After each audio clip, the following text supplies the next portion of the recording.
Hello everyone, আমি শিবসঙ্গ Dutta lappy shop থেকে। দাদাভাই অ্যাকচুয়ালি আমাদের এখানে কাছেই নিকটবর্তী কৈখালি, ঠিক আছে, কৈখালি থেকে। তো আজকে কি পারচেস করেছেন আমি একটু বলে দিই।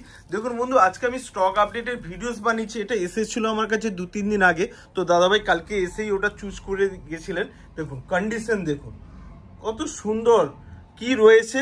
প্রো বুকে রয়েছে, i5 রয়েছে, 11 জেনারেশন রয়েছে, 16 জিবি র্যাম রয়েছে, তারপর রয়েছে NVMe SSD রয়েছে, ব্যাকলিট কিবোর্ড রয়েছে। দাদা ভাই ঠিক বলছি তো? তোমাকে দেখিয়ে দিচ্ছিলাম। আর সত্যিকার আমি জানি না ক্যামেরাতে কত পরিমাণে এটা দেখতে পারে। তুমি যদি একটু বলে দাও প্লিজ, আমাদের স্টক কেমন থাকে একটু বলে দাও। দাদার কাছে স্টক খুবই ভালো, আপনারা আসুন, পারচেস করুন। খুব কন্ডিশন ভালো। এখানে ল্যাপটপে আপনি কন্ডিশন দেখতেই পাচ্ছেন যে খুব টাচ প্যাড থেকে শুরু করে কিপ্যাড একদম এন্টার কন্ডিশন। সো এটাকে মনে হচ্ছে যে তুমি সেকেন্ড হ্যান্ড, আমি যদি না বলি তোমাকে যে এটা সেকেন্ড হ্যান্ড ল্যাপটপ, তুমি বুঝতে পারবে। তুমি মনে হচ্ছে শুধু বক্সটা নেই, রাইট? ঠিক বলছি তো? একদম ল্যাপটপ দেখে কেউ বলবে না যে এটা second hand laptop, untouch condition. একদম একদম। আপনারা আসুন, পারচেস করুন দাদার কাছে। দাদার ব্যবহারও খুব ভালো, আমার ভালো লাগলো এসে।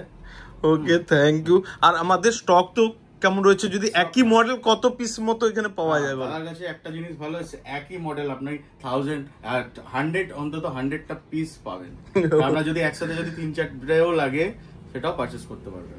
ওকে, নেক্সট টাইমে ম্যাকবুক মনে হয় তুমি দেখছিলে, বলছিলে পরবর্তীকালে কিনা রয়েছে। আসলে আমি ডেফিনেটলি এরপরে নেক্সট টাইম আমি ম্যাকবুকই নেব। আমাদের শুধু এটা বলে নয়, প্রত্যেকটা ল্যাপটপের কন্ডিশন কেমন আছে বল? তুমি ম্যাকবুকও দেখছিলে তো? খুবই ভালো। ম্যাকবুকের তো একদমই বলার কিছুই নেই, খুবই ভালো কন্ডিশন। একদিন ওয়ান ডে ইউজ একদম। আর থিংবুক রয়েছে এটা। দেখবে আমি ফেসবুক পেজ রয়েছে ল্যাপি শপ, ইউটিউব পেজ রয়েছে ল্যাপি শপ। বন্ধু একদিনে তো সব ভিডিওস দেওয়া পসিবল হয় না, এদিকেও প্রচুর দেখুন টাচ নন টাচের মডেল রয়েছে। ওকে, নেক্সট টাইমে দাদা একটু টাইম নিয়ে নিলাম। ওকে, হ্যাপি। 100তে আমি যদি বলি 100তে কত দিবে ল্যাপি শপকে? 100তে আমার 95। ওকে, 95 একদম 100 আমি করার চেষ্টা করবো। ওকে, নেক্সট টাইমে আশা করি আবার দেখা হবে। ভিডিওসটাকে প্লিজ একবার লাইক শেয়ার কমেন্ট করে দিতে বলো। দাদার ভিডিওকে লাইক শেয়ার সাবস্ক্রাইব সব কিছু করে দিও, ঠিক আছে? থ্যাংক ইউ দাদা। ওকে, থ্যাংক ইউ।